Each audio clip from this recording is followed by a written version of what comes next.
What is going on, fellas? Welcome to another Outside with STIHL Live on a Sunday here in PA. It was a great day today until it started raining around 2 o'clock. But we did get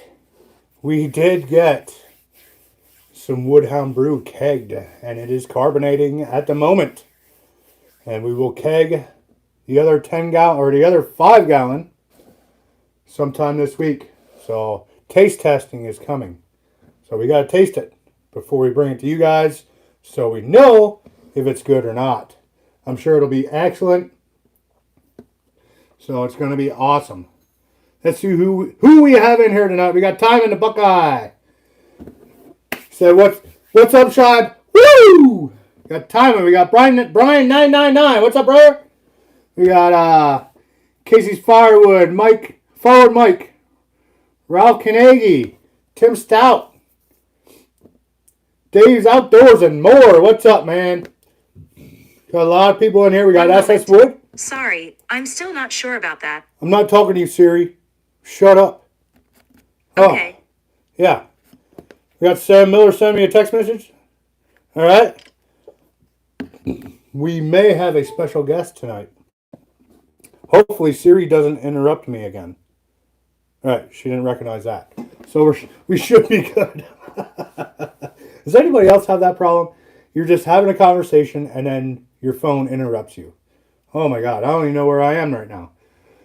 So we got SS Wood. I know she just got a bad boy mower, and her first impressions, she loves it. And bad boy mowers are great.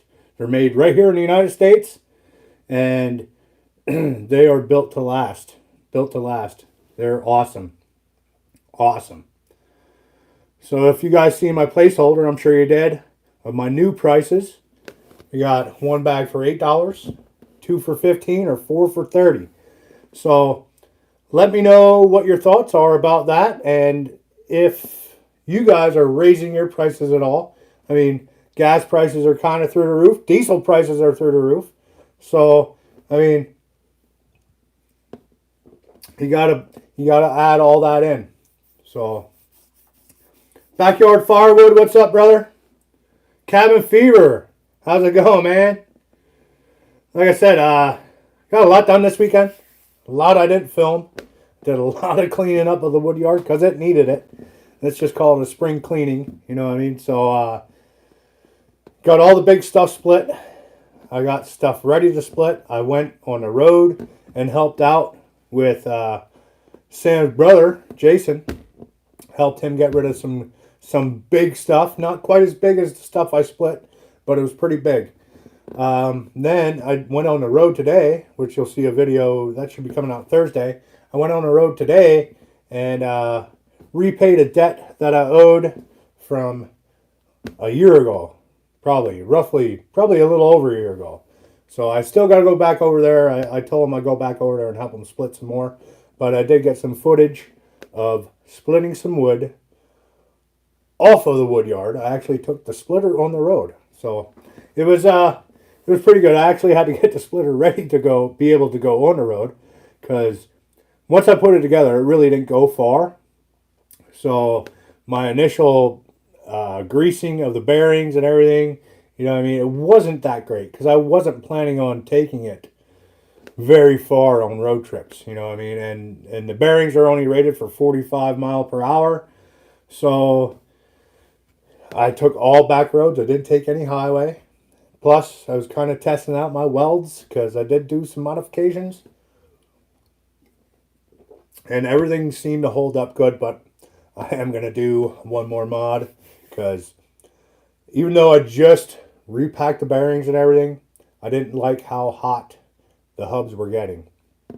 I mean, they were warm to the touch, but they were just a little too warm for my liking. So let's get back to the chat here.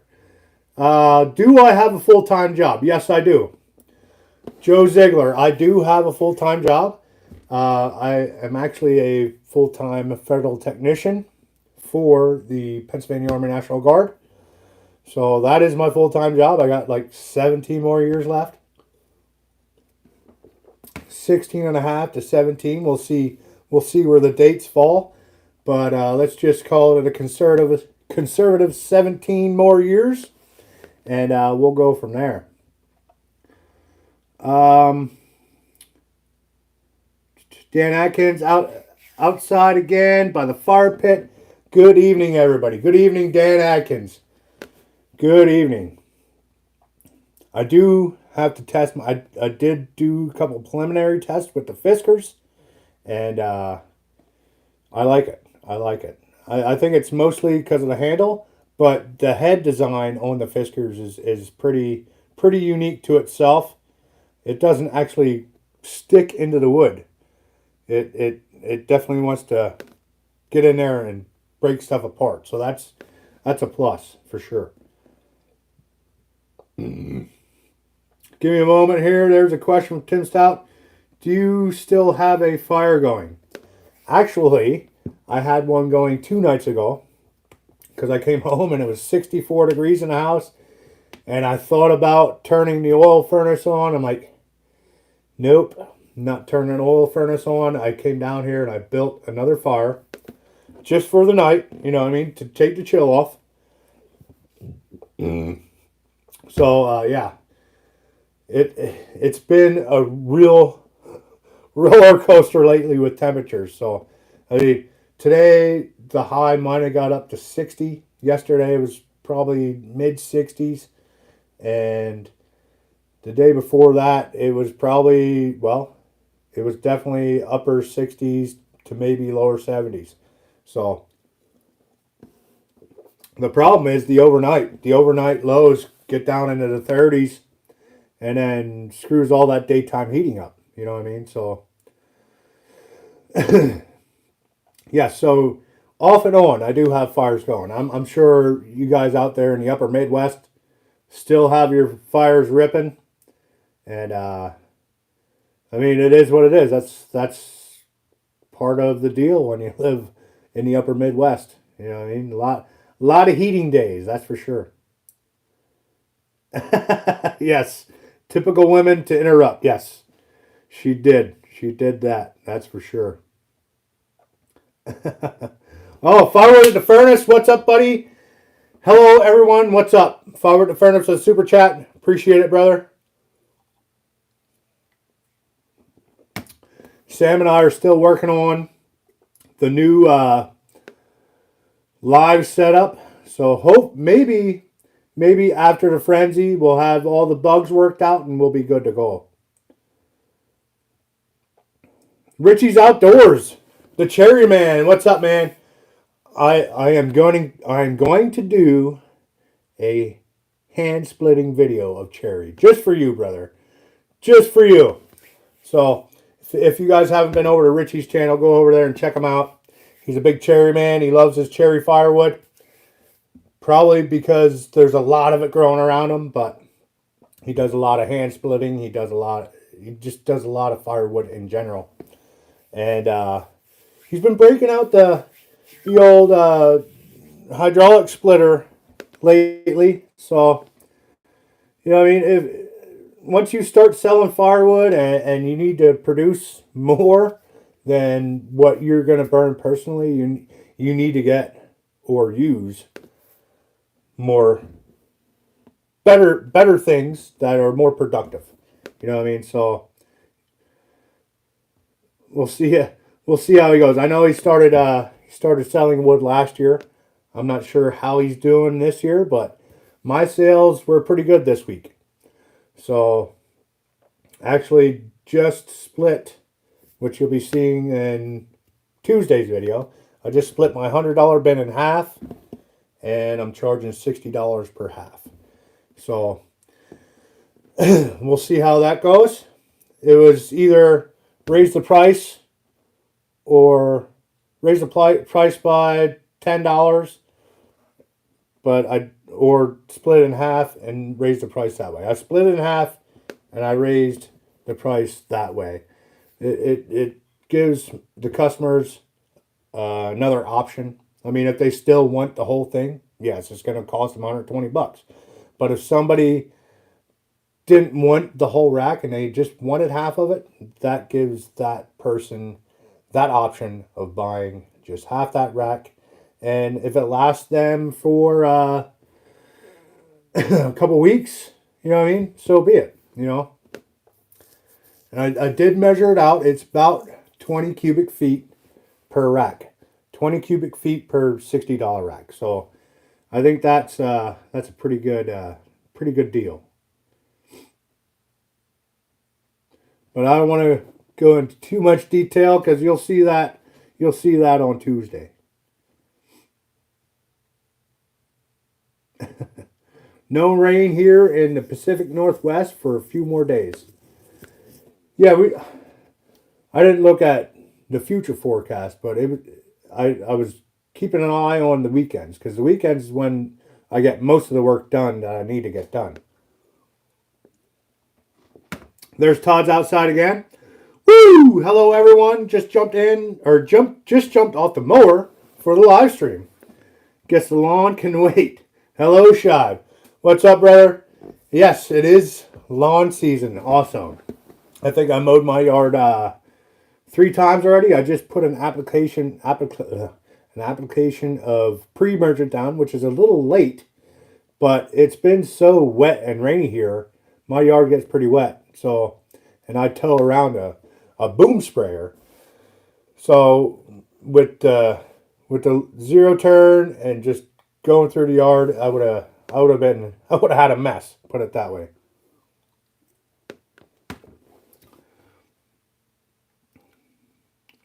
There's JPF. Crap, it went away. Only good thing about early spring rain is it makes the morel mushrooms grow. Yes, I am not a big morel mushroom fan. I don't think I even ate one. But I haven't actively been looking for them or anything. So Tim Stout, is sales stopped tomorrow because of our damn code office? Well, I'd try to get that sorted out as soon as possible if you could. I mean, if you need a permit or something, I'd definitely look into getting a permit. I mean, if you don't, I mean, what else can you do? You can't really do nothing. Here's Jared Hildebrand. Woo! Let her rip. I do need to let her rip. I need another beer.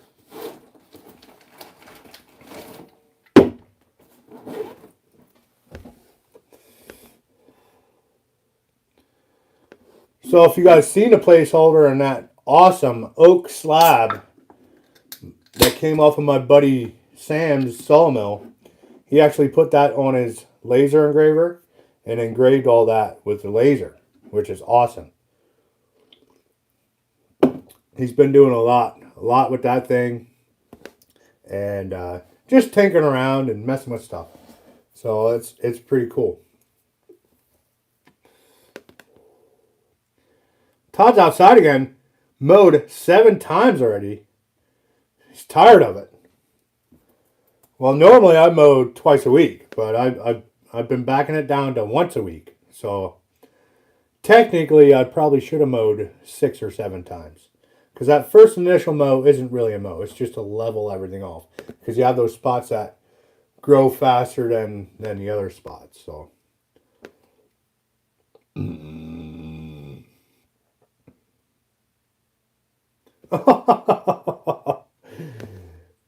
Oh, right. I'm sure they didn't. I'm sure they didn't receive any. So Tim said it's been in the same place for about 8 years. And they said they received complaints. Sure they did. Sure they did. But, I mean, how are you going to prove it? I mean, do they, if you get a complaint, shouldn't they tell you who complained? I mean, I don't know who would complain about having firewood for sale down the road where they can go, if you know what I mean. So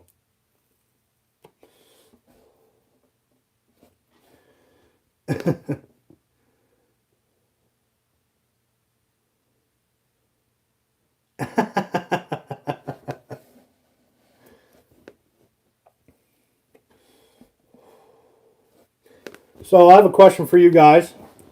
Now, I'm raising my prices. I mean, granted, you're probably going to lose some customers. You know what I mean? I mean, so be it. You know, if they can find firewood or make it themselves, more power to them. But I mean, we have to raise our prices. You know what I mean? With the fuel prices and the prices of everything, fuel prices, bar oil prices, oil for the mixing oil for your gas prices, chains, just everything's going up. So we have to raise our prices. I mean,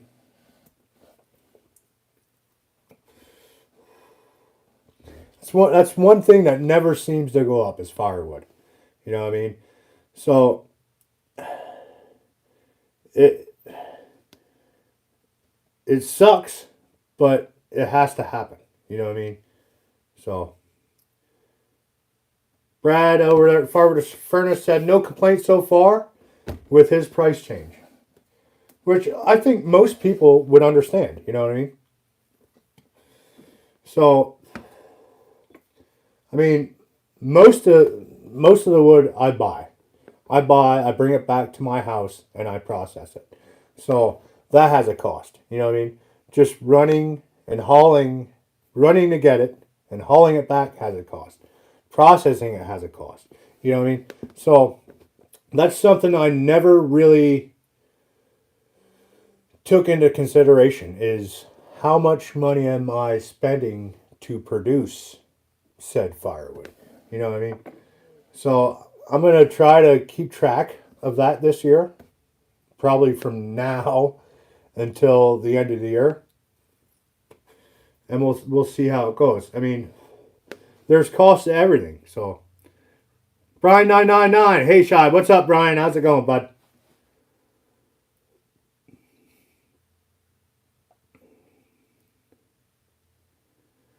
Andy is thinking about giving up on the stand. There's 5 stands between him and the town now.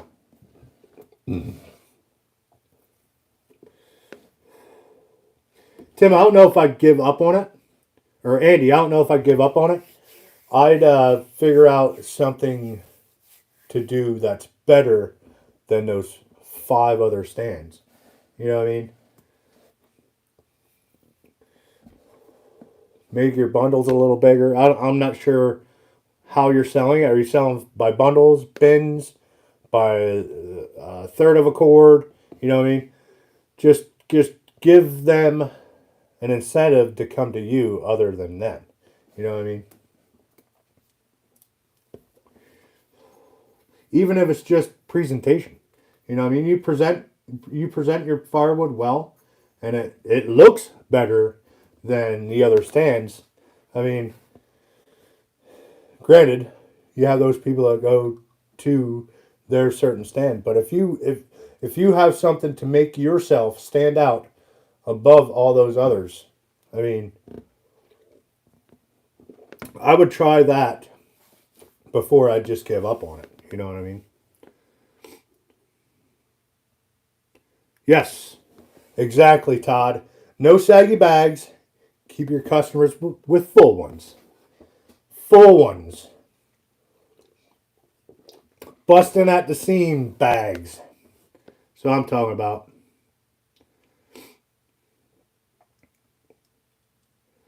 Anyone coming to New York for the Woodsman Field Day in August?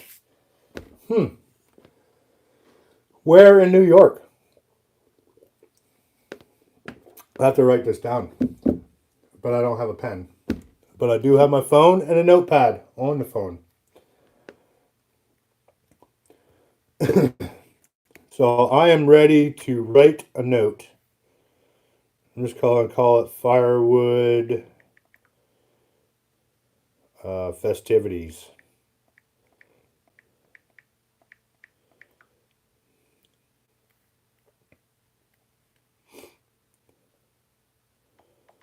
No, I want to name it that.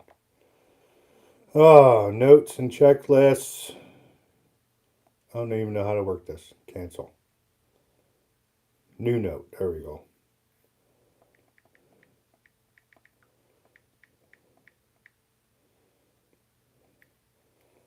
Yeah, you just let me know, Brook or Boonville. Boonville in August.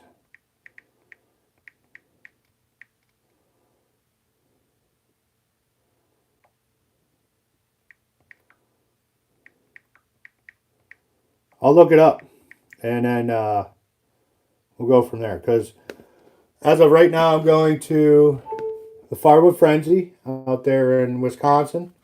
I'm going to the Paul Bunyan Show in Ohio.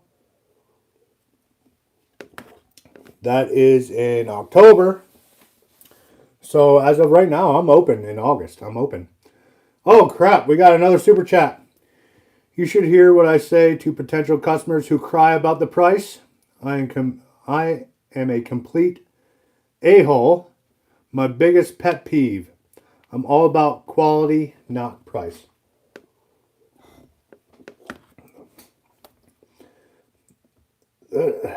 Yes, that's what I mean. If you do something to stand out above your competitors, like I'm pretty lucky. I have no competitors right now that I know of. But just put it in a perspective. I had a guy stop in here the other day. I think he paid all in change. I think he bought two bags. He put $10 in change in my money box. You know what I mean? So he paid. He took his 2 bags. He drove away. 30 minutes later, he comes back and he buys 4 more with cash. So I don't know if he got home and realized how nice and awesome the wood was. That he's like, oh my god, I gotta go get back and get more. That's what I mean. Uh, like I said, I have no competition around here, or very little. But it's stuff like that. Like the guy robbed his piggy bank to come buy 2 bags, and then he gets it home and he realizes, wow, this is really nice stuff. That he turns around and comes back and gets 4 more bags. You know, so I don't know. I try to produce the best firewood I can. If it's junk, I burn it personally, or I give it away to my neighbors. You know what I mean? But yeah, I mean, it just made me laugh. This guy's taking the time to put $10 in change in my money box, and then 2 hours later he comes back, throws a 20 in, and takes 4 more bags. So I did not officially change my prices on the bags yet. That is coming once the sign is complete. So right now there's still $5 per bag. So, but it's like I was saying, it's just those that little detail that I noticed. It wasn't even really because he was there for a little bit putting change into my box, and then I looked at the camera, and 20 minutes later he's back getting 4 more bags. So I thought it was odd and funny at the same time. See here, I've been talking a little bit. Rod Yelling has a small firewood stand and based all sales on $5 a cubic foot, or $5 a bundle, $200 a face cord, $400 loose stack. That equals 8 cubic feet, or $40 a loose stack that equals 8 cubic feet. Some younger customers that thought they could do better. I mean, I did measure out my bins. My bins before I redid the stand were right about 6.5 cubic feet. Right now they're damn near all but 8 cubic feet. So I was going to raise the price regardless. I was going to raise it $5, but now that there's an extra cubic feet total, I raised it $10. So you're basically getting, I think my bags are roughly 1.25 cubic feet, and I'm charging $5 for, which will soon be $8 for. So you're getting 4.5, I believe. if I remember correctly, 4.5 bags per bin. When I raise my price, that will be what the hell's 4 times 8? I'm drawing a blank here. So 32, yeah, 32 for 4 bags. Plus you're getting an extra half of a bag there. So that, I think $30 is a pretty good price for me for my 8 cubic feet bin.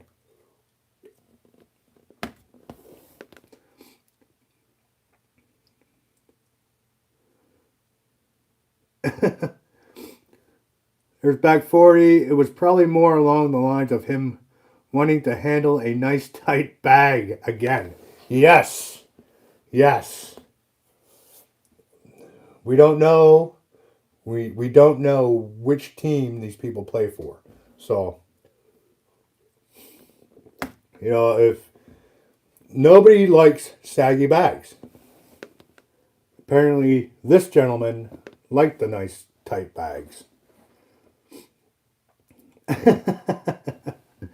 The older customers appreciate the work that goes into making the product and storing it for a year to season and don't think the price is too high.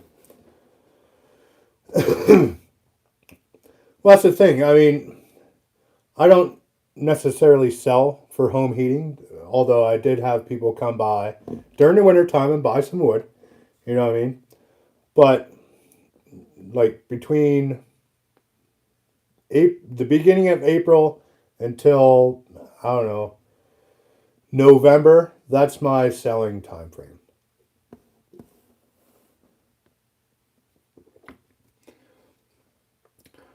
Robert said $200 a face cord is crazy expensive, in his opinion. I mean, it all depends on the area you're in, too. So, I mean, if you're in the city selling firewood, where there's no trees and everything else, firewood is a delicacy. You know what I mean? You want to have a fire at your condo, you know, you're gonna go and you're gonna pay for it, you know. So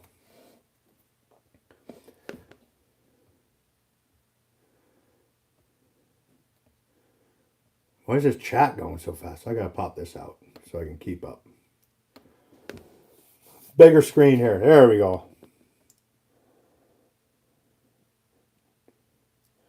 Joe's Premium. Hey guys, stopped by here the other. He had a guy stop there the other day and pay $120 a truckload, and he told him he normally drives 40 miles, and this dude's only 15 miles from him.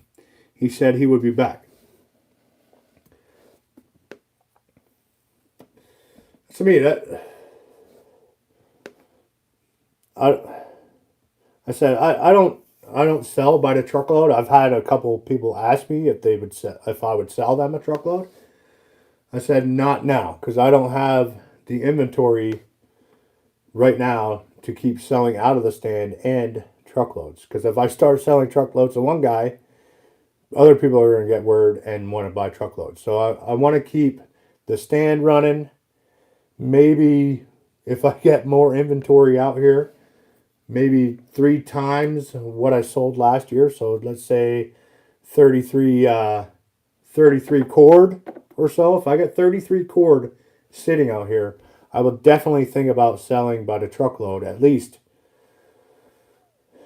10 of those cords I would sell by the truckload. You know what I mean? Right now, my main deal is the firewood stand. So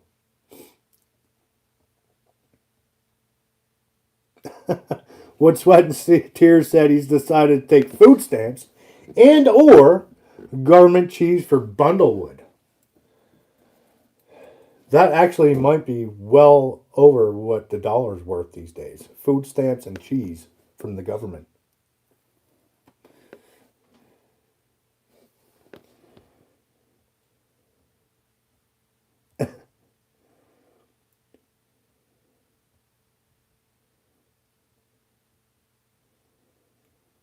Well, I understand, Joe. I mean, I have people drive 40, 50 miles just to get a bin or a couple bags. You know what I mean?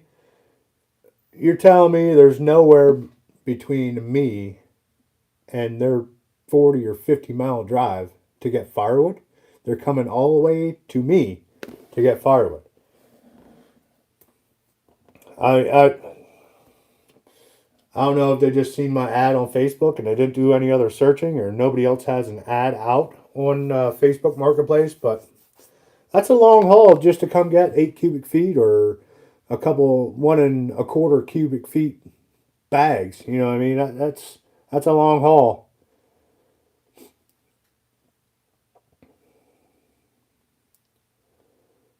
Clint Williams, hey brother, I'm from Halifax, Canada. Cost me $500 a cord. It's crazy. Is that 500 Canadian?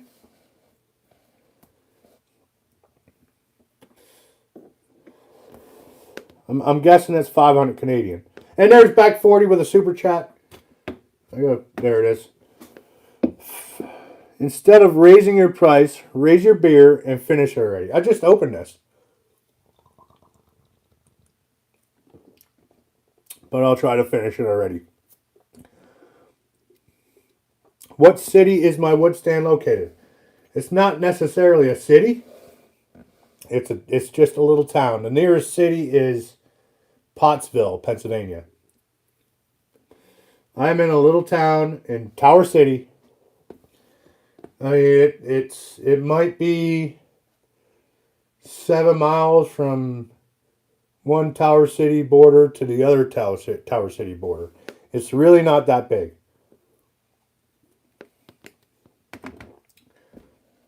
But I got people coming from 50 miles away in another valley. You know what I mean?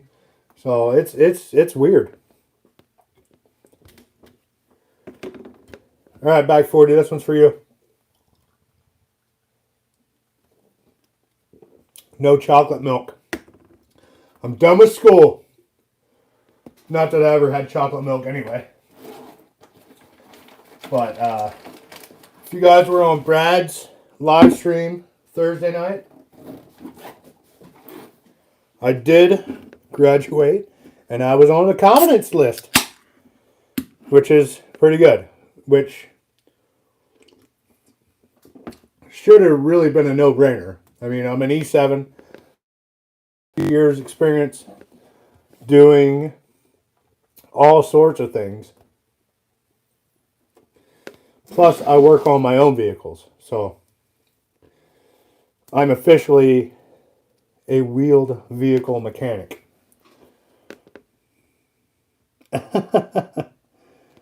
Larry Hornsey, I don't know how to pronounce that, but I'll just call you Larry. Have you heard of a campground not allowing pine or slab wood? But I delivered split hardwood. Most campgrounds these days don't allow you to bring your own wood. So if people are taking or buying their own wood and taking it into the campground, they're hiding it somewhere. But I've never heard of a campground not allowing pine or slab wood. But like I said, most campgrounds have wood they want to sell. So they really don't allow you to bring your own wood. Which is understandable because they don't know where you're coming from. So if you're coming from out of state, legally you're not supposed to... Excuse me. Legally you're not supposed to bring wood from another state into another state. So... they're just trying to cover their own ass. You know what I mean?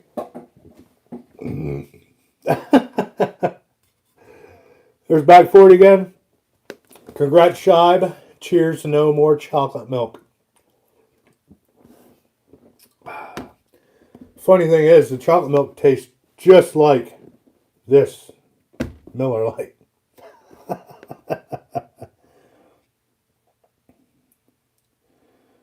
Thanks, Jeremy. Appreciate it. Firewood to furnace. That was a big drink. They're all big. You just gotta take them as you get them.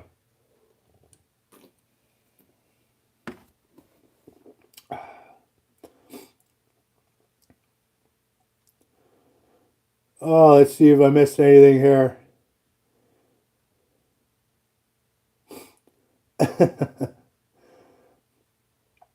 So I'm 45 minutes from Harrisburg and probably 30 minutes from Pottsville, Pennsylvania. And Pottsville, Pennsylvania is where Yuengling beer is made. So,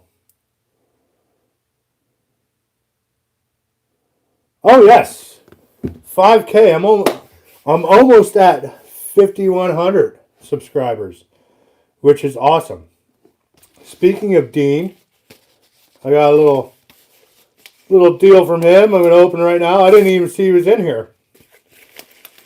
Too much diarrhea in the mouth right now. But Dean over there at Outside Michigan sent me a sticker. So I'll be sending him one back. This will go in the splitter. I did have it all cleaned up and ready to go. But now it's all dirty again. So I have to clean it up again. And I don't know if you guys watch Build Life. But Build Life is looking for stickers for his splitter. So he's doing a little sticker swap deal. So Build Life does some firewood, but he built a lot of vacation homes or rentals, and he does a lot with that. But he heats his house and shop with an outdoor boiler, and he has to do quite a bit of firewood. So he just got a super split. So he wants to throw some stickers on that. So I'll be sending one to Build Life also.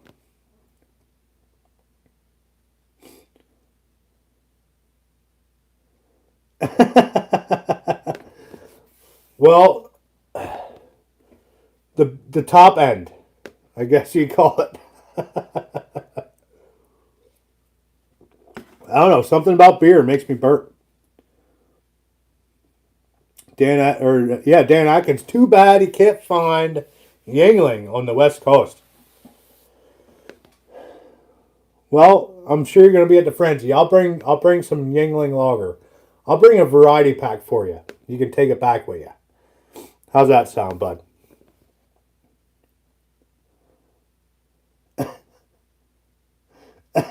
Yes, exactly, Todd. Exactly. Bill Irwin said that he's sorry he's late. It's all right, brother. It's all right, man. Woodruff Woods with a super chat. Congrats on the 5K and your schooling. I appreciate it, brother. Appreciate it. I did catch your video of trying to measure out some firewood with your John Deere bucket. And, well, hopefully, I didn't catch it all, but hopefully you figured out how much fits in one of those totes. Then you don't have to take it out of the tote, stack it in the bucket, and then dump it in the trailer. So hopefully you got that all figured out, and you can figure out how to just dump the tote into the trailer. So awesome. Again, thank you very much for the super chat. Much appreciated. And that was a burp. Again.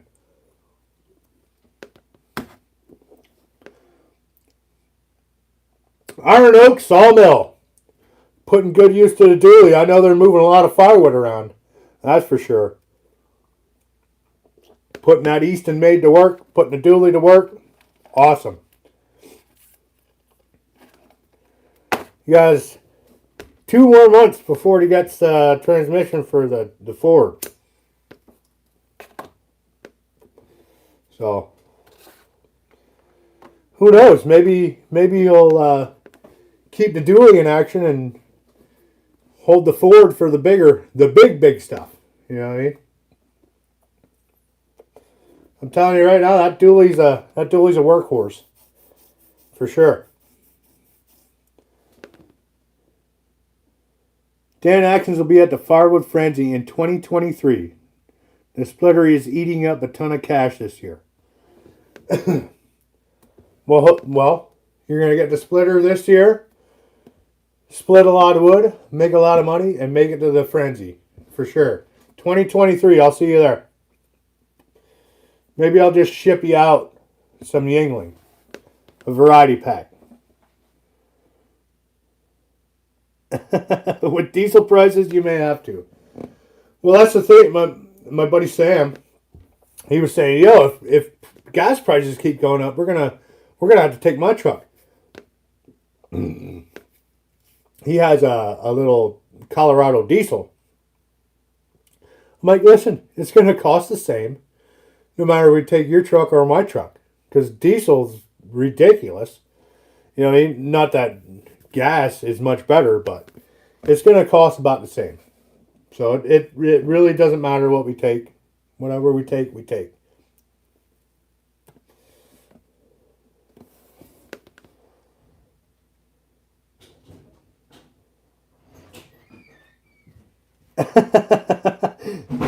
Father Mike gave that burp an 8. Well, next one will be a 10. And we have a visitor. What? We have a visitor. Start this party without me? Well, sorry, bro. 8 o'clock's 8 o'clock. Sam is in the house. Everybody say hi to Sam. Hi, Sam. He can help me keep up with the chat now. Thanks, Sam. I only got my phone. That's right.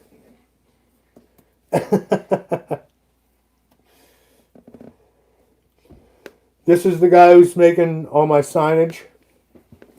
Making my signage. Nice shirt. You drank a lot of beer today, didn't you? No. That doesn't happen. It wasn't my fault. You're the one that kept saying, one more, one more. Well, that's the game we play. You know that. It's the game you play. We play. It's the game you play. Sam's getting on the chat here. He's going to help me out. Everybody saying hi right now. You got a super chat. Yeah, that was Woodruff Woods. Yep. So, $6 a gallon in Southwest PA for diesel. That's about what it is here right now, apparently. Well, yeah, I just got done explaining to them like how you were worried about gas prices and diesel prices. I told them like it's gonna be the same. It's gonna cost the same either if we take your truck or my truck. Just you want to take your truck? That's fine. We'll take my truck. You're gonna sleep over half the time anyway. No, not half the time. Okay. All right, I have this thing where if I'm in the passenger seat, I get bored and I fall asleep. And I'm sure everybody else has that problem too. You know, if you're not driving, you're probably sleeping. So that's my problem. You know, and if I'm not driving, I'm sleeping. And sometimes when I'm driving, I'm sleeping. So that's not good. Yeah. That's not good. Can't wait to drive 16 and a half hours to Wisconsin.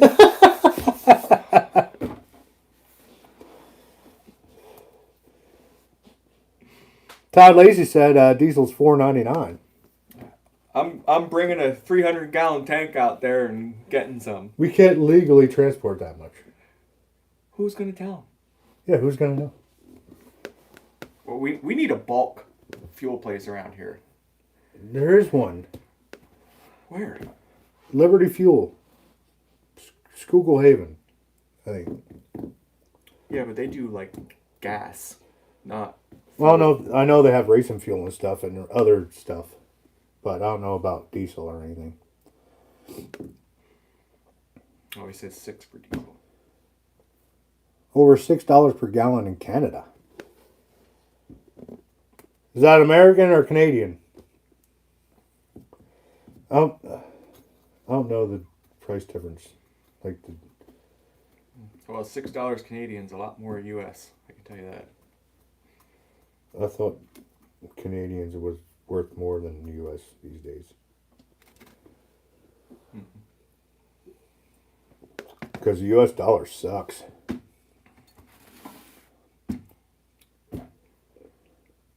$4.15 for a Chevy flavor. Fuel trucks are starting to get hijacked. I agree. I think they are. I might do it. You did not hear that here, folks. Hey, what are you doing Saturday? Probably cutting down some trees at your house. No, we're not hijacking a fuel truck.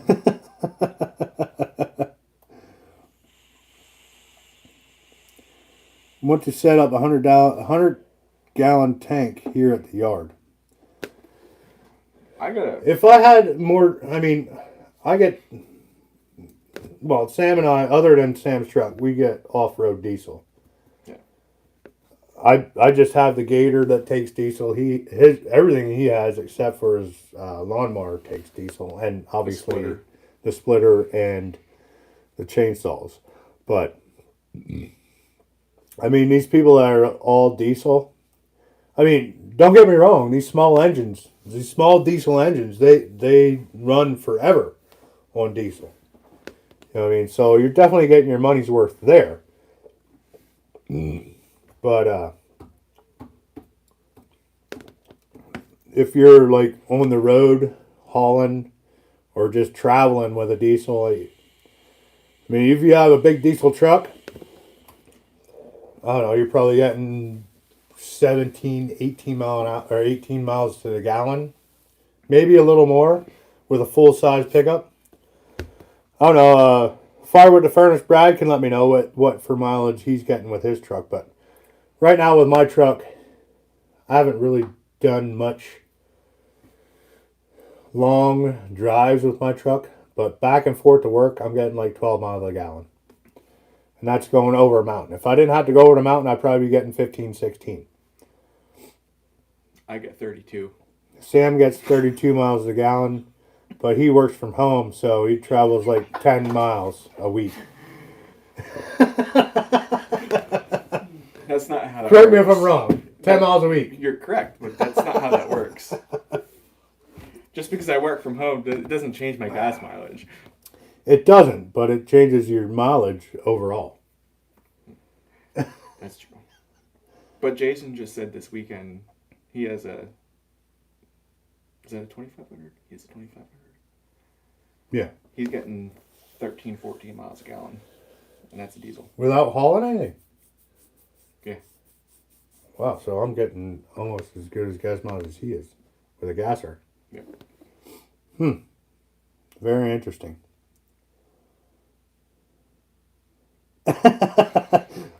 Chuck over there in Auto measures by the foot with the dually.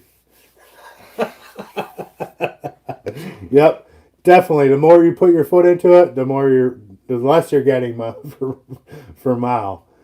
That's for sure. Yeah, 6.6 gas engine in the Silverado gets 9 miles a gallon pulling my trailer. Wow, what year's that?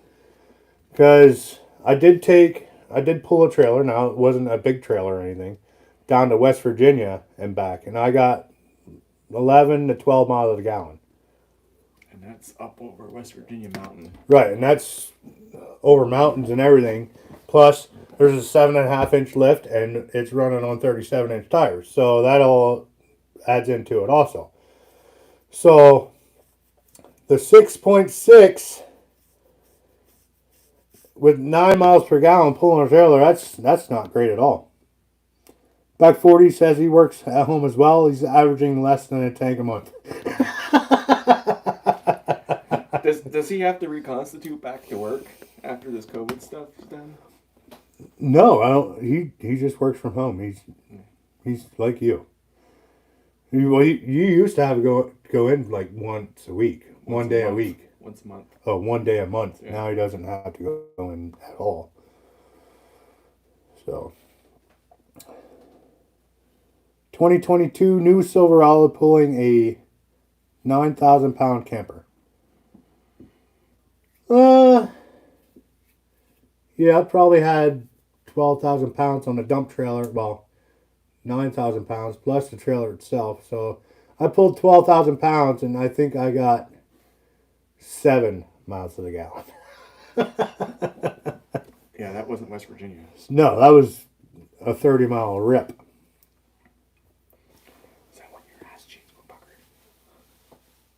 No, that was the dually. You still In the remember when snow. you pulled into my house and your bumper was half ripped off? No. Right after you got the dump trailer. Oh yeah. That's when I noticed it. I'm like, dude. So Sam just brought up the first time I used a dump trailer with the dually. Now, granted, the dually was shit. How many? That was only 3 years ago. No, that was 2 years. 2 years ago. 2 years ago. So the dually was 17 at the time, ish. First time I used a dump trailer, I had a full load. You know what I mean? Went over to where I was today and got a load of ash. Brought it home. I'm ripping down 81, 75 mile an hour. Get to his place to unload some big stuff for him. It was a second trip though.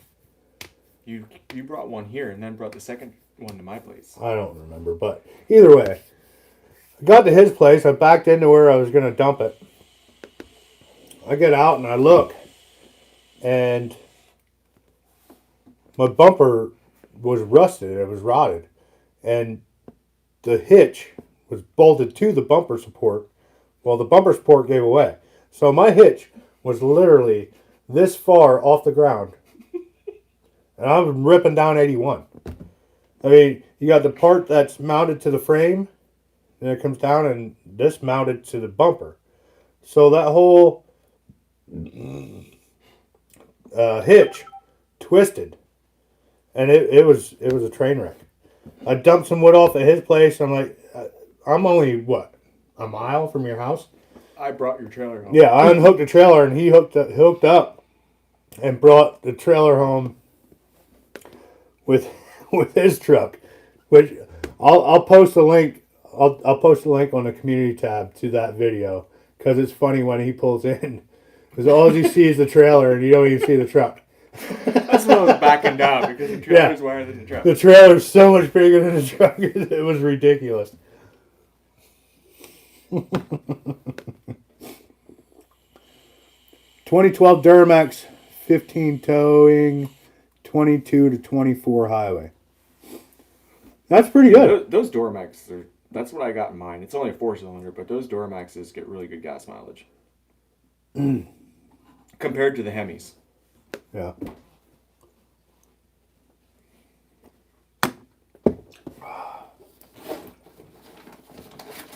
Getting messages on my phone. Yeah, DEF is a joke. It does nothing but rot your fucking engine. Sorry. Sam had a little bit to drink tonight.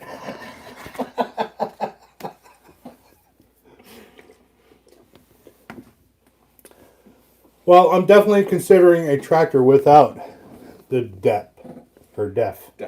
DEF system, which is 24 horsepower and below, 25 horsepower and below. Or did I dump 21? I think is the limit. It's like 21 point something. No, I think it's 24. I just looked at that. I can't remember, but it's So the bad boy 4025. I will have one as soon as I can get my hands on one.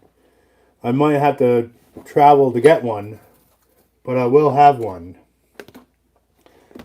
And sooner or later you'll see it on the channel. But like I said, there's 25 and below. everything from like Southern Illinois south has these 4025s. Has the bad boy tractors. North of that, you can't find them. You can't find them. So they'll definitely get up here sooner or later. It all depends if and when I want to pull the trigger on one. So I will have one with a grapple and maybe some other accessories. But we'll see. I know I said in a couple live streams back, but for the lift capacity is like 2,700 pounds, which is pretty damn good for a 25 horsepower tractor. But it's like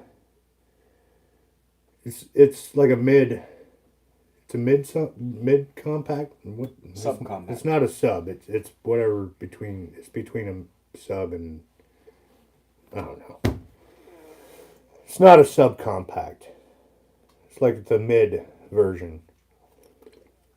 I still think it's considered subcompact just because of the horsepower. I don't know. Saw Surgeon, pre-2013 compact tractors do not have exhaust filter or DEF.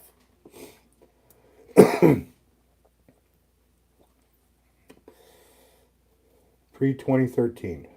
There you go. Look at the Royal Kings that you kept trying to make me buy. The RKs are nice. I mean, but I'm pretty sure whoever makes the RK makes the bad boys also. The nearest Royal King is 5 hours. Yeah, Mike Morgan's place. It's 5 hours for me. So my nearest bad boy dealer is 40 minutes. So, but right now he's dealing with I think Branson's or Mahindra's, which aren't bad tractors either. But Cummins power all the way. I'd like to get my hands on one of those bad boys because they look awesome. They just look awesome to begin with. That's mainly why I want one. They look really well built too. I'd actually like to try one. I mean, it has the Coupe J engine, but I think it's the chassis is TYM. I think, if I'm thinking correctly. Almost all tractors are only there's 3 manufacturers. Well, yeah.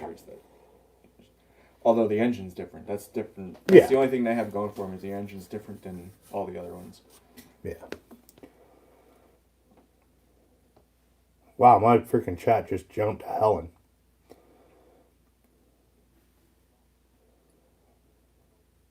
That place in Halifax next to HS sells some nice equipment. Messick's? Messick's, yeah. Yeah, that's probably Messick's. Messick's is overpriced. Well, you're paying for the name. Although they do provide really good service. I will give them that. You're not going to find anybody's... Kubotas in general are kind of overpriced to me. Yes. I'll never buy another one. I mean, they're nice, but, well, they're starting to come out with stuff that's standard that these other companies are offering standard. Well, they have to. Well, yeah, they have to keep up with all these other companies that have a better price and have all these options that are standard, you know, to keep them in the market. So, nothing against Kubota, but for the money, you're better to buy a Coyote or a Bobcat, which are the same. They're the same damn tractor. Or Branson's are pretty good.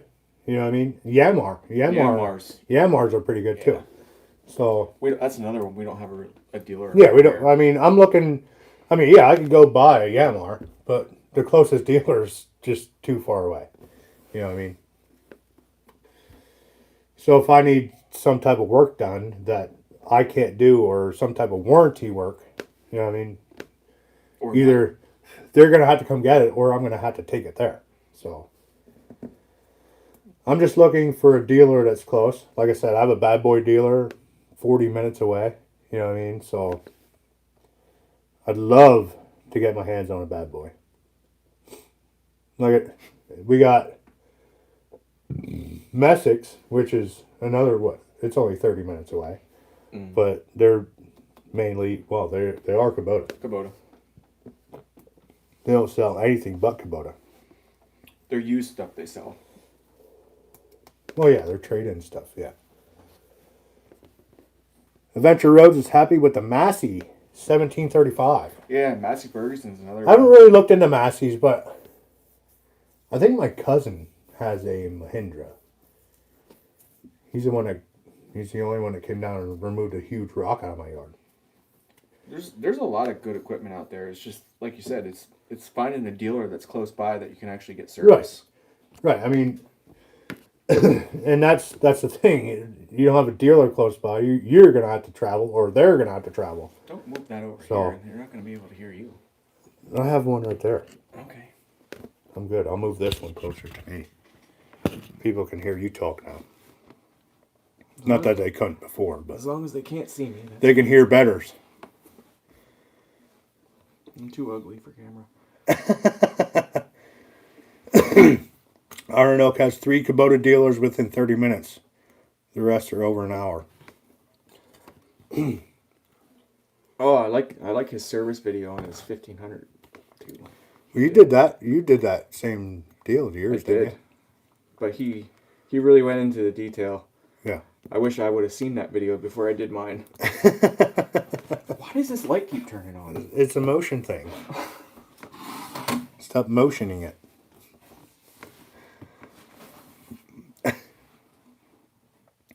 Everything Outdoor 79, how are we doing tonight, Shibe? My old Kubota is a workhorse for 36 horsepower, lift rating is 1750. We can hear Sam whisper. Oh, that's great. These mics work well when there's no other noise. Yeah. They're good. So 1750, that's like 1,000 pounds less than what these bad boys are supposed to be able to lift. So, I mean, that's what's going to be interesting is if they actually live up to the lift capacity, because they're claiming their lift capacity is like at least 1,000 pounds higher than what other people are. I seen 2,700. I also seen 2,200, but 2,200 isn't bad either. That's over a ton. You know what I mean? Well, Tractor Bob has a video out comparing the Bad Boy, Mahindra, and Yanmar, I think, and the Bad Boy wanted to lift it, but the back of the tractor fucking lifted it all to the ground. Right. Well, you need ballast, no matter what. Yeah. You need ballast. So this was without ballast. Now the Yanmar blew them all out of the water. But it was also a 30 horsepower machine compared to a 24. Yanmar or TYM? Yanmar. I thought Yanmar was just the engine. No, Yanmar has their own tractors. I'm not sure who builds. Now, it might have been like Bad Boys, the 40 series. They might be 50 or 60 or something. Talk to them. You're talking to me. So, well, you're talking to me. Yes, I have a face for radio, Bill. So, I mean, for the frame size of these bad boys, you know, I mean, 2,700 pounds, even 2,200 pounds, that's pretty damn good to me. I mean, I'm not sure what those big freaking logs weighed that I had, but I'm sure it was well over 1,700 pounds. It was probably well over 2,700 pounds. But I don't get that big stuff very often, but when I do, I want something that's going to be able to maneuver and pick it up and move it around. Because sooner or later, I'm going to have a central splitting area because I'm tired of moving stuff around the wood yard. I just want to split, throw it in a trailer, take it, stack it. You know what I mean? Because, well, if I get a tractor, it'll be no big deal. I can just 3-point it, hook it up, move it where I want. But right now, with just the Gator and towing it from the rear, towing the splitter from the rear, it's towing it that way. It's so front heavy, it wants to lift the back of the Gator up. So I need some type of ballast in the Gator to keep the rear tires on the ground, so I have a way to maneuver, because it doesn't really maneuver very well. I have to take a couple shots at it. Your splitter lifts the Gator off the Oh, road? yeah.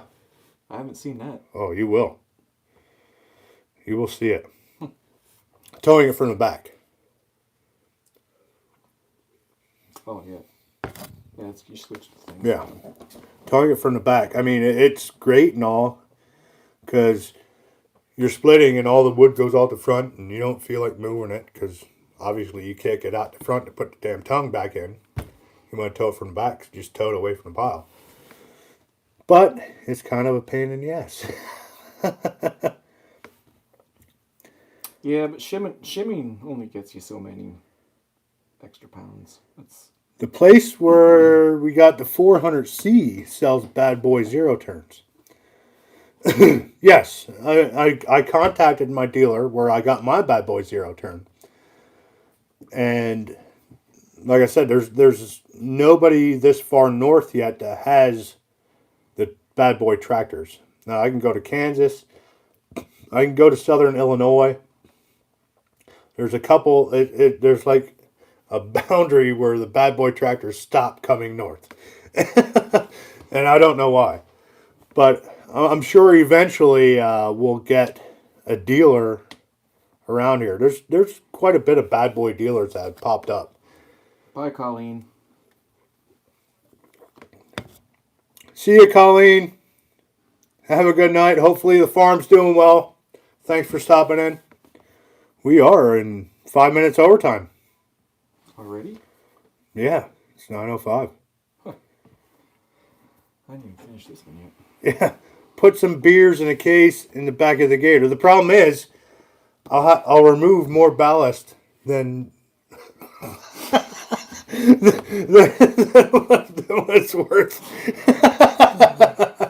Once I remove 4 or 5 cans, I'm probably screwed. Really? The Easton Made pushes the 1500 around? Wow.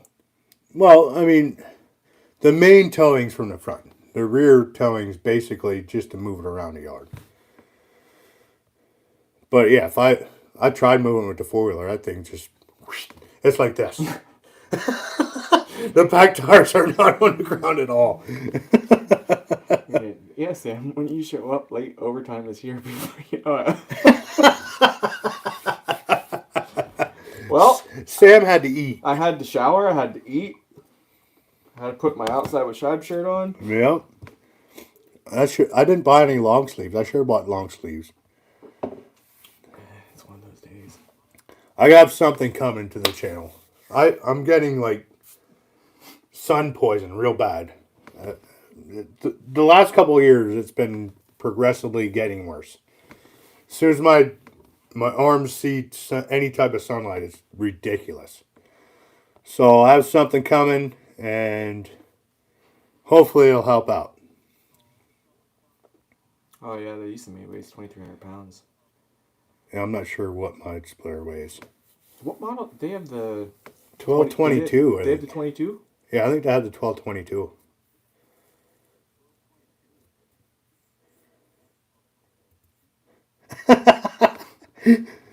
Back 40. Yep. Good thing you put that shibe shirt on when you don't even show it on camera.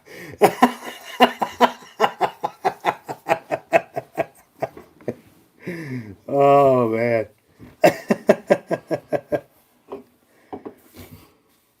Fishing shirts work good.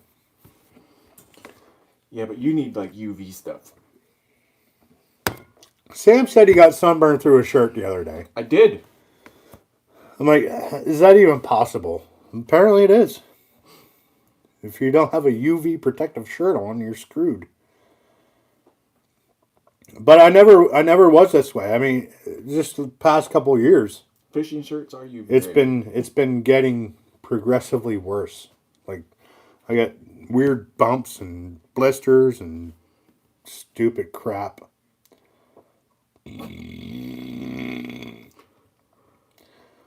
Dan Atkins, 1,900 pounds for the Wolf Ridge. SHO. What's SHO? Super high output. output. I'm still torn what I want to get. I don't know if I want to. Sam's in the market for a new splitter. Not right now. He's looking. Probably. He's in the seeking phase. Probably in the spring. He's in the seeking phase. So, as most of you probably know, he has an outdoor boiler. So, he goes through, 6 quart a year, roughly, on a bad winter? About 6 to 7. Yeah. So, I went through all but 7 this year. 7 quart this year. But this is like never any winter. So Yeah. Like I said, it's been a roller coaster. Nice weather, and then in the evenings it just dips down. It's been ridiculous. better just tow one home. Yeah, that'd be nice. Tow one home from the frenzy. Maybe they'll have a frenzy special for you. Yeah, we'll see.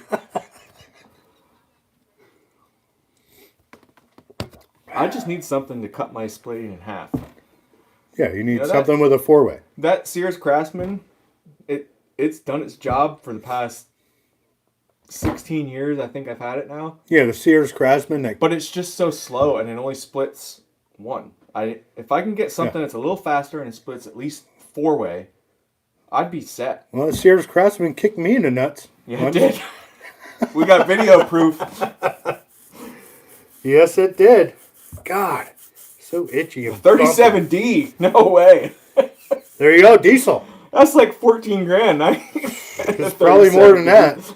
Probably 15% more than what you're making. I don't need something that big. I'm just splitting for myself. I'm not selling wood. Well, the stuff you split that you're not using, I'll sell. Hey, some of the wood you sold, we split on the Craftsman. I don't remember that. Yeah, we did. Probably some of the wood I burnt for myself. Because we didn't split that small to sell.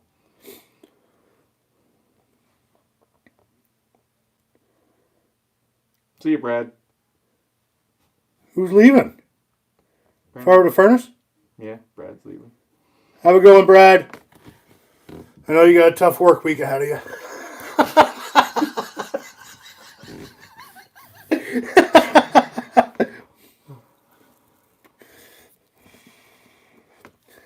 Oh, man. You're just jealous. I am. I want to be retired so bad. I can't.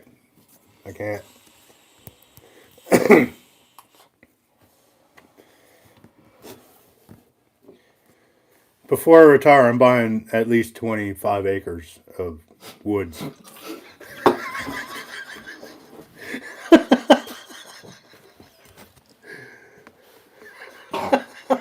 Are you all right? I'm getting some land somewhere.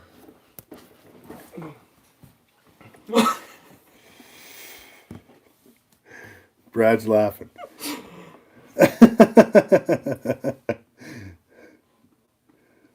It's boring. Being retired's boring? I don't No, know. it's only as boring as you make it. Yeah, I don't think I'd ever be bored being retired. It's only as boring as you make it.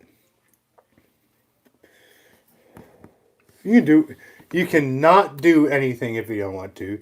You can do whatever you want to if you want to. Right. It's too easy. Every day's Saturday. It's not. It can't be that boring. But I'd probably work harder than I do now when I was if I was retired. So that's what he just said. I'll be splitting tomorrow. I work harder now than I worked. Whatever makes you happy, man. Like I said, if you want to do something, do it. If you don't, don't. But you probably feel better working harder now than when you did. I don't know. I feel like crap when I work harder. But I don't really work that hard at work. So yeah, you just got to get used to it. I mean, look at Chris from Indian Woodyard. He busts his ass pretty much every day doing firewood and basically his full-time job, which is his side job. You know, I mean, that guy's in his 60s and he just hits it out of the park every day. Every day. And then he put YouTube on top of it. So he's busting his ass with firewood and his photography stuff, and then this is where he's the weight busting his ass putting a video out every day for YouTube. This is where the weight came from. I already accounted for that weight. No, this is different. Mine has an exhaust. No, mine has an exhaust too. That's the cover. Right. The exhaust part is back here. So there's like 3 layers to it? No, there's a cover. I'm trying to explain to Sam. Let me show him what we're talking about. Sam is saying this is where the weight reduction is between my saw and his saw. But this is the cover to the 500i. It's just a cover. And he's saying, mine has an exhaust port. No, your exhaust port is not on the cover. It's back here. So this covers your exhaust, the back part. But this weighs significantly less than the bark box. Okay. Yeah, I finished the beer. So, but I think why is there sausages in there? that's your ice. That's my ice That's packs. what you use for ice. Oh my Deer sausage ice packs. That's fucking hilarious. Yes, I do have deer sausage as ice packs. No lie. Look at it. Man, that's sexy. I don't have those blue ice pack things. I don't need them. I got deer sausage. Shad doesn't smoke. He quits after every cigarette. That's what he said before. Listen, I'll quit smoking when they quit making them, I guess. See you, Todd. Todd's outside again. Have a good night, brother. We are 16 minutes over. Well, I just got here, so. Well, how many people are in here? I can't even tell. 70 or so. Oh, 70 or so.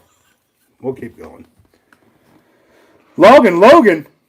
Oh, Logan was going live tonight. He's probably done though. Just got done with the live stream. You stole all my viewers. I'm sorry, brother. I'm still trying to figure out if I want to go to Saturdays. I think you should. And I might do every other week. So, every other week, probably on Saturdays. Especially if I'm going to be your... Well, yes. Well, once I learn it, I mean, you're still welcome, obviously. Oh, well, thanks. But once I learn the new configuration and all the buttons to push and everything else, we'll figure it out. I'm going to make it as dummy-proof as possible. Well, you need to do that. You need to do that. I'm not very computer savvy. You're lucky I can run this live stream. It didn't crash tonight, so that's a good thing. Well, yeah, it's probably my Wi-Fi. I don't know. I don't know what. But it also crashes here every now and then. So, the Driftless Homestead, what's up, brother? He said he thinks Sundays is great. I'm going to put a poll out on the community tab, and I'm going to see who would prefer Saturdays over Sundays. I mean, Sundays, I know it's only 20 after 9 here right now, you know what I mean? But people do have to work. I mean, if including me and Sam, but right now it's 9:20 here. So you got the Midwest, it is 8:20, and then you got the East Coast, it's probably like 7:20 there. I don't know, probably 6. But isn't that what I said? West Coast. Did I say East Coast? I'm an idiot.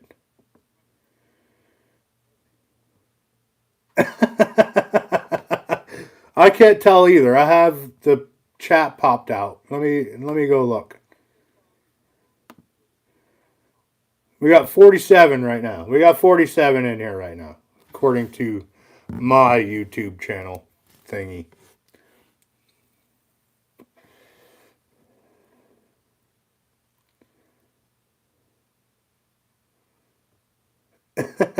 Flavored cigarettes are bad, but you notice they don't go out their cigars. I've had some mighty nice cigars, like cherry flavored, apple flavored. You know what I mean? But most of the time I just go for the black and tans. You know what I mean? But I'm not a big cigar guy. So I do need to quit these though. These are worth more than a gallon of fucking gasoline. Excuse my French. But yes, did I just open one? Nope, they're all empty. Yes, one pack of cigarettes is worth more than a gallon of gasoline. And well, it's been that way for a while. I gotta give you a quick geography lesson. So East Coast. Did I say East Coast? So East Coast is us. That's where we live. Yes. Okay. Then Yeah. it's Midwest. Midwest and then Then West it's Coast. Mountain. Oh, Mountain Time. Yes. MT. And then it's West Coast. So West Coast is 4 hours ahead of us. 3. What's Mountain Time? Mountain Time, they don't change for daylight savings. So they're 2 hours? I don't know. Whatever. All you Mountain Time folks, I apologize. East. East, Midwest. Mountain, and then West Coast. I get it now. Kind of. Left Well, coast. It's left coast. Left Coast. There we go. You went to Williams Valley. I did. And it shows. So did I. I still know the time zones. Rob Anderson. Robert, work? Question mark? Man, all these 4-letter words. Yeah, I said a couple of them tonight, apparently. Work, I apologize. damn. It's the left coast. It is. Central, not Midwest. Oh, sorry. Central time. CT. Yeah. So So even, it's ET, even I'm CT, wrong. MT, WT. I like being wrong. See, you learn something every day. Yeah. I just like saying Midwest because it sounds better. It is. It's mid. It's Midwest. Pacific. Yeah, it's not West Coast. It's Pacific. Oh, it's PT. God, we're so stupid. I gotta do this more often. It's so fun. God, we're so stupid. There you go. Back Nobody 40 asked has you, it. Dan. Back 40 has it. EST, CST, MST, and PST. Whatever. FUT. It's all the same. We're just saying it different.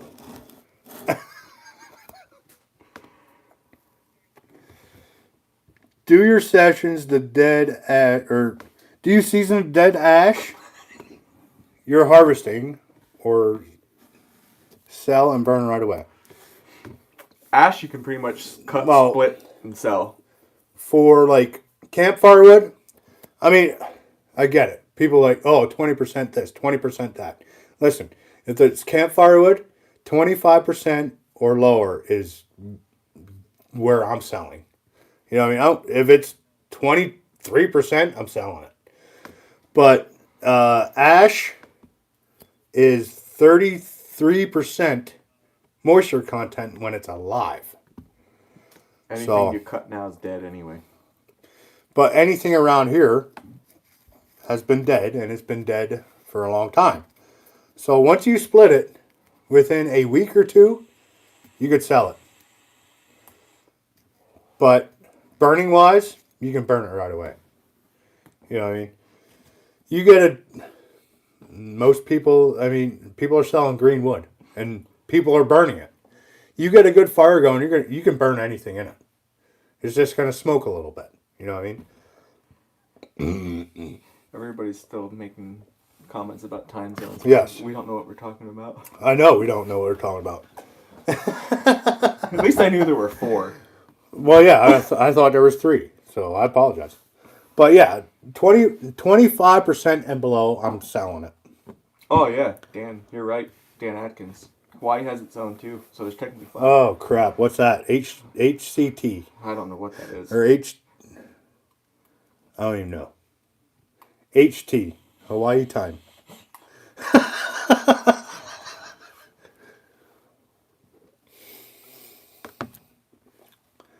But yeah, 25% campfire wood, 25% below. I'm selling because I don't sell for home heating. So if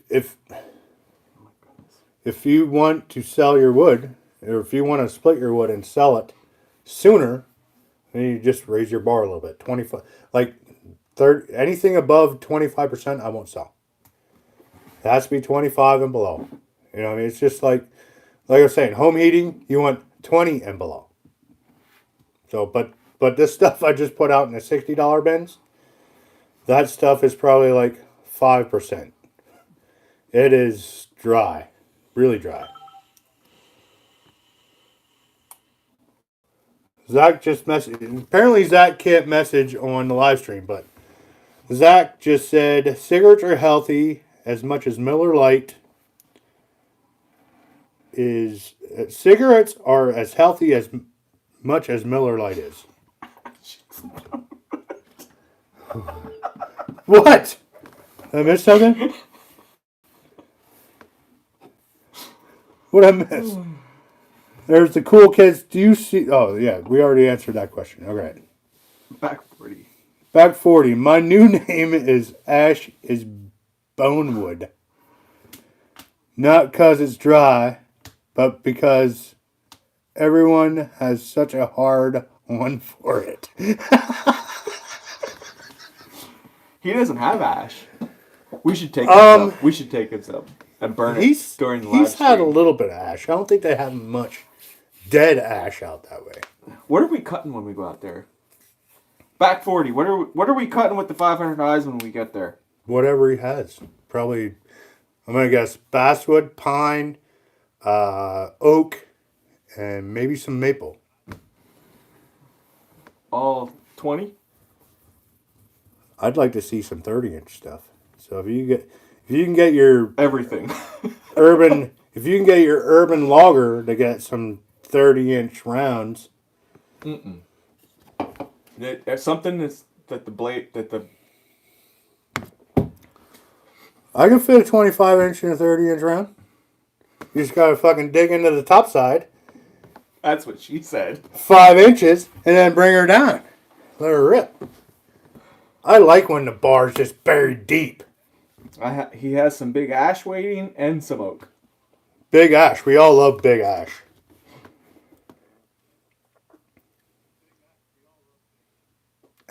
Black locust.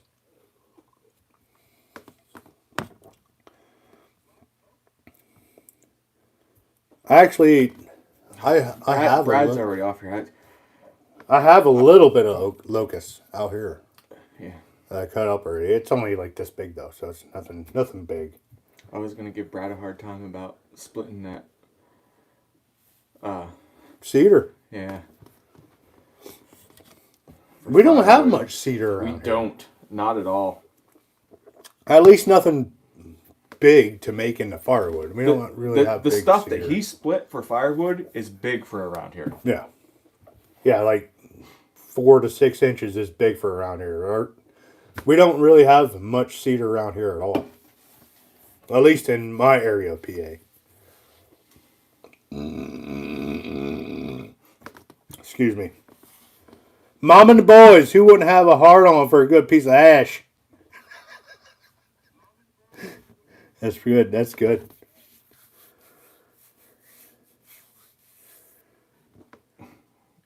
How do you pronounce that? He may also have a log or two of Merlot poplar.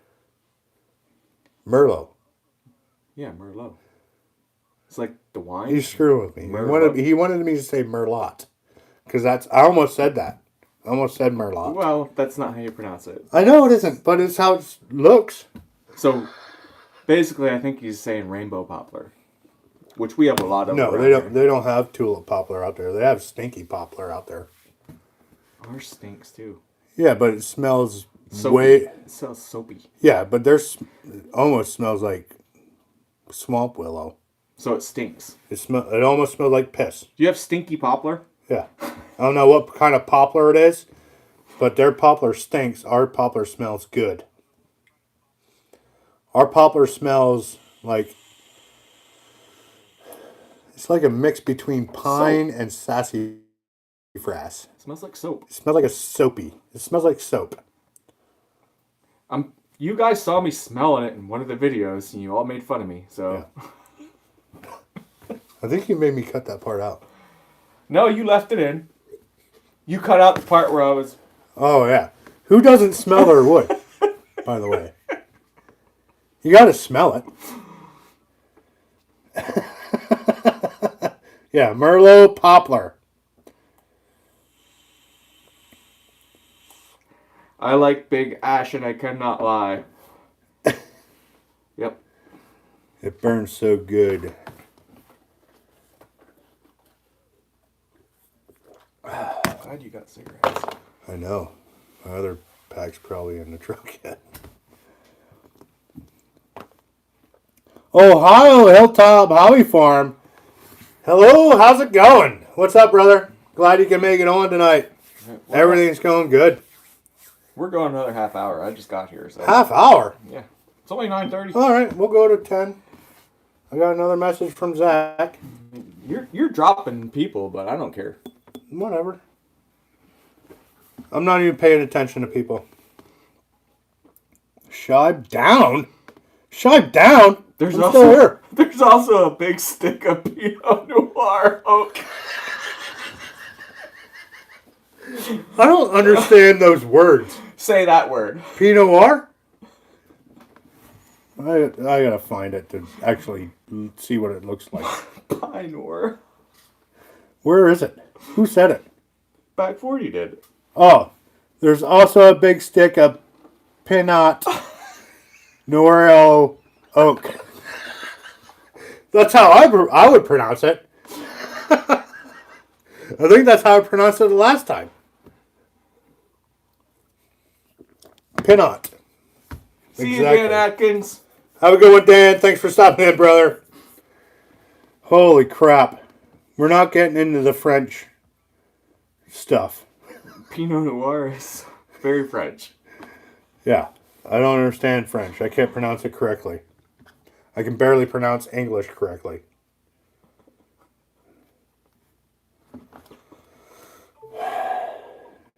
Senior Homestead, Larry Hoddle. There he is. So, Senior Homestead, Larry Hoddle. Apparently they had 80 people unsubscribed. I think YouTube did that to him. Which they've been known to purge. I was actually unsubscribed to Back 40 today, too. I had to resubscribe. Oh. Well, Sam was unsubscribed from Back 40 today. So, if you guys think you're subscribed to me or anybody else, make sure you're subscribed if you were subscribed. You still get your alerts and your notifications, but you're not subscribed. So you have to go back out and make sure you're subscribed. There you go. And I'm guessing you still get your alerts and stuff because you keep watching. You've been watching their content. But YouTube decides to unsubscribe people out of the freaking blue for some reason. So talk too much politics, you get purged. I agree. I talk and watch too much politics. I try not to talk politics, but sometimes it happens. Oh. Let's go, Brandon. My shoes wear like Mike Morgan's. They wear to the right way too much. So yeah, I gotta buy shoes way too often. I have to buy shoes once a week. Did you pick that up when he was watching videos? Yeah. Still subbed. That's good. Yeah, just everybody make sure you're still subbed to everybody you're subbed to. Not only me, not only Larry, just everybody you're subbed to, make sure you're subbed to them. Because apparently YouTube decides to unsub you for whatever known. Yeah, let's go, Brandon. There you go. Is that timing? Nope. Robert.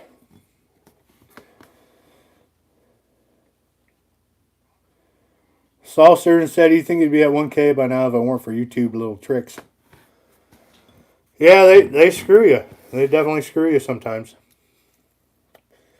I mean, I've seen my subscribers jump up and then they jump down by 20 or 30 subscribers and within a week. You know Ontario what I mean? Fireword. We learn French here in Canada in school. Collage à début. Whatever he just said. I had the option to learn French and Spanish and another couple of words. Like taekwondo, and all that stuff. That's not a language, but it's a word. It's a word. But I did a little bit of Spanish, and I was like, this is stupid. No offense to you Spanish-speaking people out there, but I have a hard enough time learning my own language.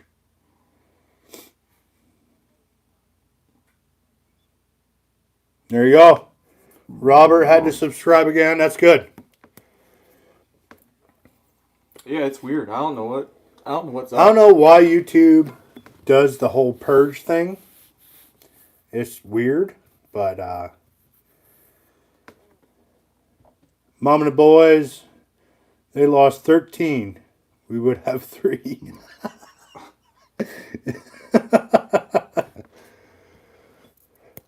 You know what? Everybody go over there and subscribe to Mom and the Boys. Give them a little hit tonight. Ohio Hilltops wants to know what's new with the saws. You still running the 500 mostly? I actually ran the 290 the other week, but What I did have. you think of the 362? Oh, the 362. You didn't bring it up. I didn't bring it up. I actually ran a 362 yesterday. So I was running a 500i, noodling some big stuff down. Sam's brother hands me his nice shiny 362. I grabbed it, I hit the throttle. I had my earmuffs on and stuff with my Bluetooth. I hit the throttle, I'm like, is this thing even running? Like after running a 500i, it just felt like nothing. Like I had to make sure the chain was going around. So I sank it into some wood. I'm like, I think my 290 cuts better than this 362. But, I mean, I don't know how GP thinks that 462 is way better than 500i. Granted, I haven't run a 462, but if it's even 10 times better than the 362, I'm going to get a sausage beer. there's nothing. It is not going to compare to the 500i. I'm sorry, GP, if you end up watching this and hearing what I have to say. The 500i is a beast, and there's no way around it.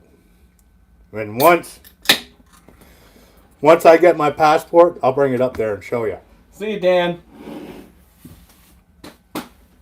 Have a good night, Dan. I know it's late for you too. You gotta wake up and log on. It's a whole 8 o'clock out there. Yep. Yep, you gotta wake up and log on. We got some surprises for you when we come out there in June. Yes. We got lots of stuff. I gotta make a shirt order. I gotta take shorts out. Shorts. Maybe I'll make some shorts. I got a shipping notification. Did he say anything about shipping out the Firewood Frenzy stuff? He did Friday. He said something about, yes, you're gonna get a special I didn't gift. watch it. I just sent him money. Mm-hmm. Dan said whoever bought or pre-bought stuff, they're getting a special gift in their Firewood Frenzy stuff. Which is cool. But speaking of Firewood Frenzy, I'm just going to say right now, I hooked up with Chain Locker. So I'll have some chain lockers to give away. So I'll have some there. I know how people like to see it, hold it, touch it, just fondle it, and get to know it a little bit before they make a purchase. But though I'll be giving some of those away. I'll be making a video on those shortly.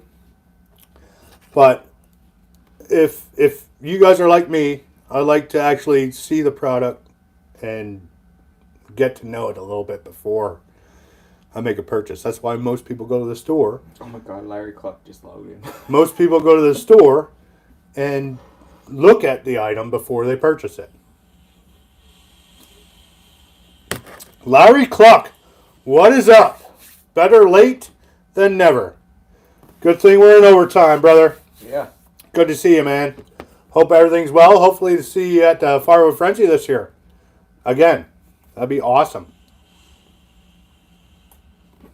I'm going to throw a plug out there for Heat for Vets.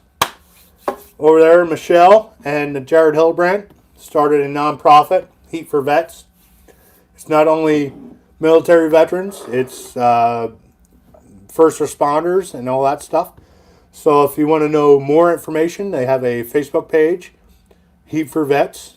That's Heat, the number 4, Vets. And you'll find them there. I'm sure if somebody's on here that can get me the link, one of the moderators, and throw it on here, that'd be awesome.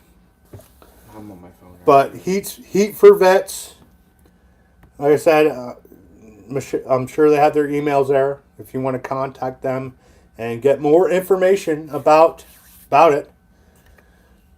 More power to you. It's a good organization, good for veterans and first responders.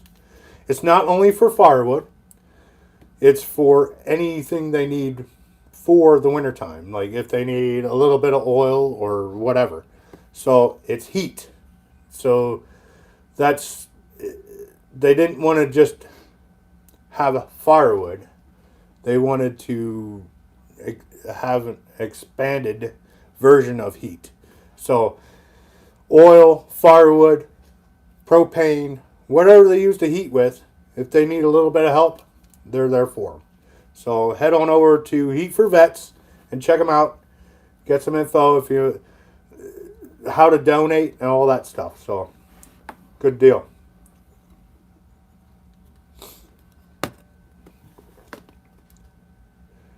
Larry Cluck said he's been here a long time. I know it's been a long time. Hour and 42 minutes-ish. Long time.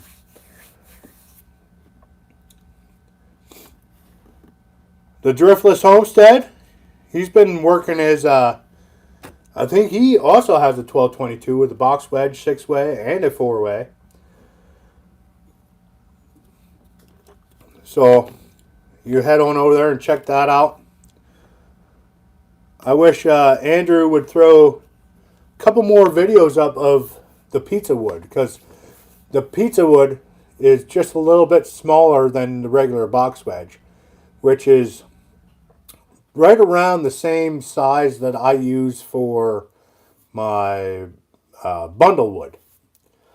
So, I don't know. Everybody has their own opinions on the size of bundle wood. You know, my opinion is 2.5 to 3-ish. So a 2.5 by 3-inch piece, perfect size for bundle wood. You know what I mean? You got 15 to 18 pieces in a 1 1/4 cubic feet, and it even stacks well because they're all pretty much square. So I mean, I have to do a video on how I make square firewood. Square firewood is the best firewood. It's almost like people think I'm selling them like lumber that I cut down.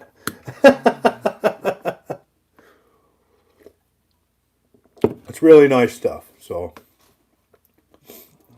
all firewood. What's up, Brub? Bro. I can't. Bro, that was a bro and bud together. Yep, I got you. Bro. I don't know what the hell I said. I think you should probably wrap this up because you're stuttering. I'm not stuttering. I'm slurring. All right. Just a little bit. Larry Cluck, I'm not being rude. Just way too many people to say hi to. I understand. You're so rude. Listen, I sit in the shadows a lot. Everybody has their shadow person, and I'm there. I'm that guy. I probably just smoked one, but I'm smoking another. You did. I'll go out in your truck and get your other pack.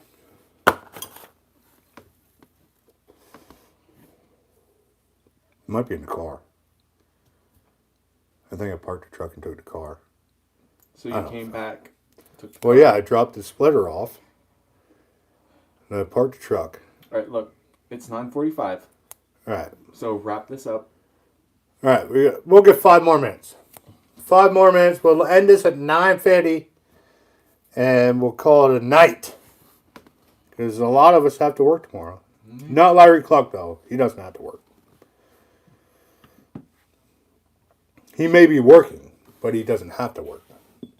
Every day's a Saturday. I turn 70 tomorrow. Holy crap. Well, happy birthday, Larry. Happy birthday, brother. 70. I'll be lucky if I make 65. I'll dig your hole. I'm just saying. I already have it dug.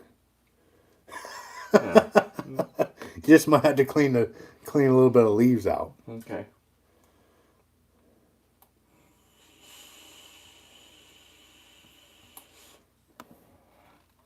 We still have 54 people in here. See, you should have did a live stream last weekend. I don't want to hear it. Well, you would have got more than one super chat. Jared Hillebrand, I don't have to work. I have to play with the welder for 10 hours. 10-hour weld job. That must be a big job.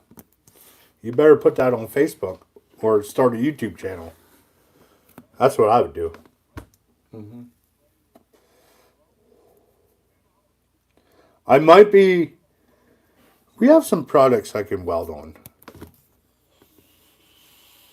We've had some projects we've been thinking about that I could weld. Don't bring me into this. Well, you're part of this now. I just made you part of it. So. We have some DIY projects coming up. We just have to get the time to do it, I guess. Because we got lots of other things. Well, Sam's had plenty of other things going on. There you go. Super chat. Larry Hoddle with the super chat. Like I said, Larry Hoddle and his wife, great people. I'll definitely have to get down there to Virginia and check you guys out. And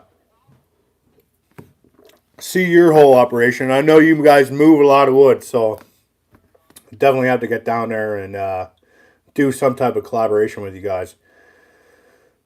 I know I need to get with Iron and Oak, which we did a little bit here at my place when I bought my truck. I want to get with Brad. I already went with Woodruff Woods, but I want to get with him again. Just all the local East Coast guys over here on the East Coast. Definitely get together and hang out for a bit. We're definitely trying to put something together for the East Coast Firewood Frenzy. So definitely have to sit down with all these guys and work some details out. But as soon as we have something, we'll be sure to let you know.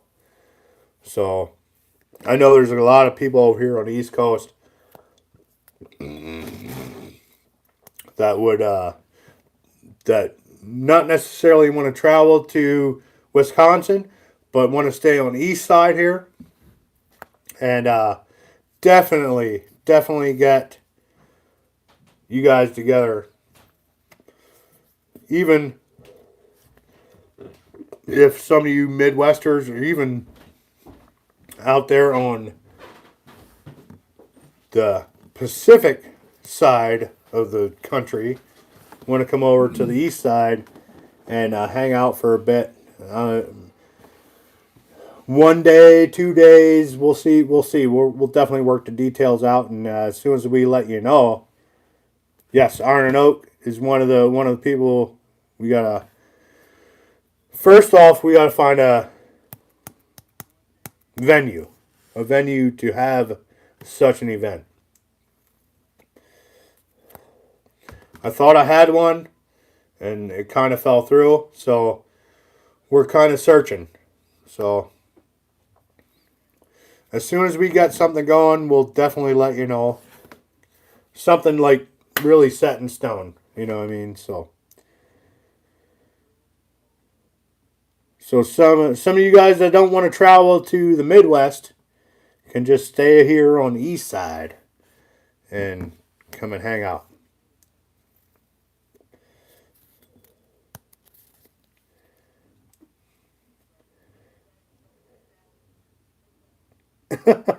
Larry Cluck said his iPad, his iPhone, and his TV are all tuned into the live stream. Awesome. Very cool. Bill Irwin said East Coast meeting would be great. I think it would too. But we'll close it out at that, guys. So just keep that in mind. We are working on some type of East Coast firewood frenzy. So I like that. East Coast wood crazies. Wood crazies, yes. Yes, the wood crazies. So, like I said, we'll keep you posted.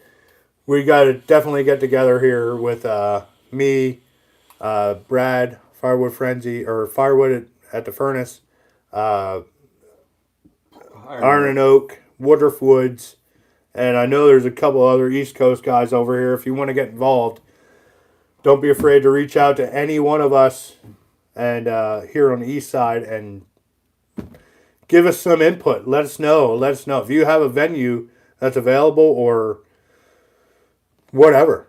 I mean, give us some input. Let us know. But until next Sunday for the live. 2 weeks. Oh yeah, 2 weeks. I'm going to go down to 2 weeks. I don't know. The days are starting to get longer, but I don't know. I just feel like I don't do enough to talk about within a week to do a live stream every week. I don't know. It is what it is. But 2 weeks from now, be sure I'll have a live stream. Maybe I'll sneak one or two in there between, but we'll see how it goes. So, thanks for stopping in. Thanks for the moderators. We never have a problem here. Thanks for the super chatters. Appreciate every one of you guys.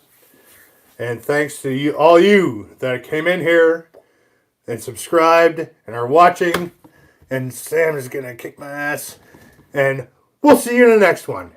Woo! So I'm talking about peace.